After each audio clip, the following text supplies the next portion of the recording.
नाशिकच्या मालेगाव तालुक्यातल्या डोंगराळे गावात मन हेलावून टाकणारी घटना घडली आहे।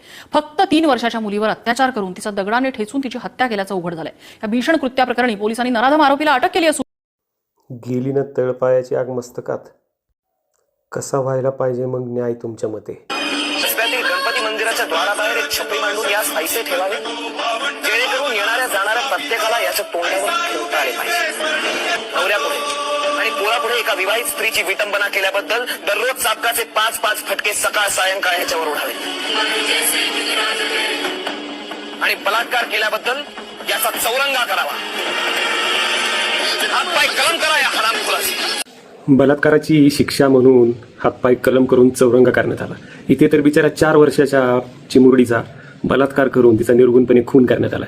इथे बहुतेक महाराजांकडून वेगळी शिक्षा आपल्याला अपेक्षित असेल आणि तोच न्याय निवाडा आता पण व्हावा याच प्रतीक्षेत आम्ही आहोत। राजांचा इतिहास पुस्तकांपुरता मर्यादित न राहता तो आता खरंच अंमलात आणण्याची या काळाची गरज बनलेली आहे।